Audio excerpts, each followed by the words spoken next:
I'm good. How you doing? Good. Well, I was Great. excited to see my neighborhood in the film. I'm in Sherman Oaks and I saw a lot of familiar Awesome. territory. That's great. Yeah, I a lot of the places we shot were really close, within a mile or sometimes blocks of my old place, which I had lived in for about 7 years. Oh, wow. So it's great. I have like a little photo book of like my whole time in Sherman Oaks. Oh, well, that was one of my highlights of the film. But tell me about you as a writer director. What is it that inspired you into taking us this journey? And it's kind of morbid, but with humor. And I sense a little bit of our Latino belief when it comes to death, because I feel like we kind of embrace, I mean, we have Dia de los Muertos. Yeah, absolutely. And I grew up in out east and also in Tucson, Arizona. So between like New York and Tucson, and that's very much something that you see a lot there. And that was sort of part of it. So along with like the idea of death and when we're going to die, which is sort of like a question that had plagued me since I was a small child. But then also, looking how in our society in this country how death is looked at as very morbid, as very hidden from society. And it's less of a celebration and it's more of, it also, I think, stemmed from I went to my grandfather's funeral when I was 10 years old, I think, in New Jersey. And we went to the wake and went up to the casket with my mom, and it was more of like a traumatic thing because I think even at that age, I knew that that wasn't my grandfather in the casket. And so I think that just always stuck with me. And then while I was kind of coming up with the idea for the film, I came across instead of adventure funerals, they're actually called extreme funerals, in which they actually do this type of thing for a send off after someone passes. I'm curious about the title. Was you changed it from Mort and Sherman Oaks to Running on No, Empty? I didn't change it. Lionsgate changed it. So for the Lionsgate is doing the domestic release, but for the international release, that's with Universal. And Universal, at least to my knowledge, has kept the name Mort in Sherman Oaks. And from I understand it to a point. As far as I think a lot of people, in this country in cinema, we sort of there's a whole marketing aspect, and we need to sort of sum up the idea or at least give an idea of the film within the name. So I can see that, and Morton Sherman Oaks by design was sort of a more abstract kind of play on words. But again, I can kind of see that working maybe better overseas. I see. So how did the Running on Empty come about? I have no idea. That's a question for Lionsgate. Because it makes sense. Like I was like putting it together, like Running Empty on Life. Um, Sure. I would assume so. I mean, that's what I kind of gather by what they named it. Yeah. yeah. So can we talk a little bit about the scene with Mrs. Harrison? I found Yeah. that scene pretty touching and speaking some serious truth about life. Yeah, absolutely. It's funny. She was just absolutely amazing, and every time I kind of rewatch the film now, she's great, and it just really hits home. It's funny. It's really what I was. It's supposed to be fun. It's supposed to be this adventure of just following this poor guy through his journey. And it's supposed to, have a deeper meaning and a deeper message, but at the same time, it's also meant to not take everything so seriously. Um, I think we accomplished that. As I was watching the film and then watching the scene about the LDC live death count, I remembered once Jehovah Witness trying to talk to me, and she was Hmm. like, "Don't you want to know what's going to happen?" And I was like, "No, I'd rather be surprised." And then she was kind of like looked at me, kind of like, "Okay." But now watching the movie, I was like, maybe I would want to know. So you opened that thought. Yeah, it's interesting. So obviously, a lot of people have been asking me if I would want to know, and I still think I probably wouldn't want to know. I think I think it also depends on what kind of type of person you are. Maybe if you're very much into sort of planning everything out, I think that would be perfect for a lot of people. But that comes with the caveat of understanding you don't get to pick, and it could be tomorrow, it could be in a year, it could be in 5 years, 10 years, whatever.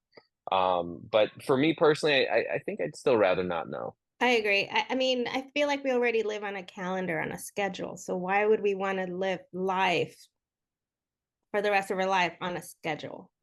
Well, I think I think it's very much would depend on what society you live in as well. And, I think in this country, like you said, we're very much on a schedule, or we're very much into our goals and having enough time. And I think in that kind of culture, it would create just more anxiety, to where maybe in other cultures it might be more embraced with, okay, now I got to focus on the important things, like what is my purpose, why are we here, how can I leave this place, this planet, the people I know, in a better place when I'm not here.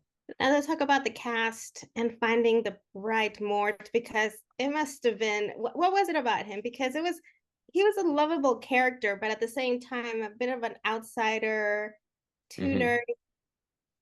How did you find him? What were you looking for in the actor? Yeah. So it was it was kind of the Mort character to me was somebody who was very much kind of across the board, kind of just very lukewarm. And aside from him just kind of being that kind of person, I think it was also sort of what I, in my mind, might see someone who's around death so much kind of becoming numb to it.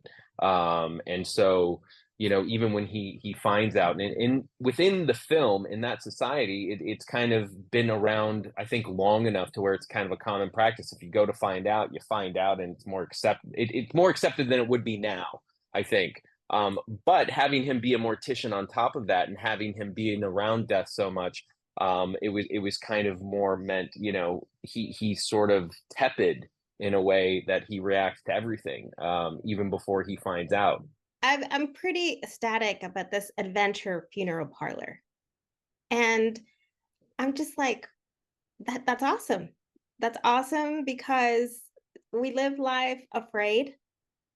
And we had in a situation like that, we have a chance, although we're not, our soul's gone, but physically we're there. Gives a chance to do something we would have loved to do. What would that be? Your adventure? My adventure funeral.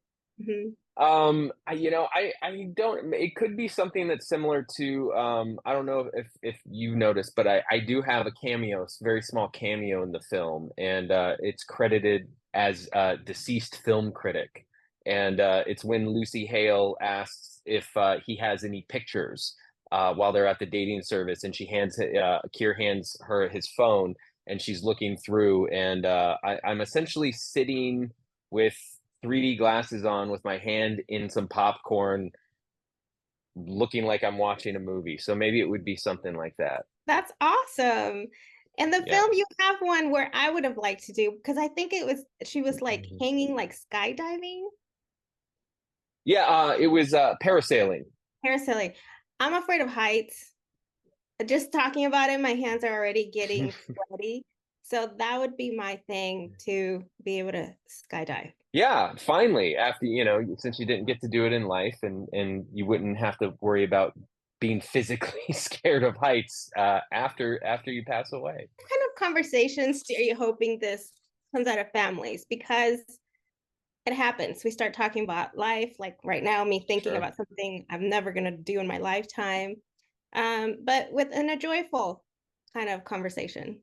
Yeah, I mean, I think, I wanted to do something that touched on something important, but at the same time, the film is meant to not be taken so seriously. And I think that alone pushes the point of not taking life too seriously. And that's sort of what I hope people take away from it. Um, Yeah, for me, it's strange, and I didn't realize this probably until this past year, after the film was finished and everything. Um, but arguably, before I made the film, I had a good, healthy kind of fear of death, like I think most people did. I think maybe me more so when I was a kid. I tended to be very fearful of death. But I noticed within the last year and after we finished the film, as a byproduct, I no longer have a fear of death. And it wasn't intentional. That's not the reason I took on this project or wanted to kind of work through something. However, it just kind of, it happened. And so, if at the very least, it can just kind of spark a question of even how we look at death in our culture, in this country or in any other country or societies where death is looked at as such a morbid thing and a loss rather than maybe a rebirth. Or there's a line that Mort says, which is actually kind of a weird theory or a saying that I came up with, was and it was sort of to help me work through my fear of death, is that before we were alive, before we were born, we weren't alive. And then after we die, we're not alive. So essentially, we just go back to being not alive. And I think that was something that I thought of years ago that actually helped me sort of wrap my head around death a lot more. Well, you know what? Let's wrap up by saying that we would just continue living life as an adventure because that's the only thing we get to take with us at the end of the day. Absolutely. Well, thank you so much and congratulations with this film. People are going to be watching it from home very soon. Yeah. Thank you so much.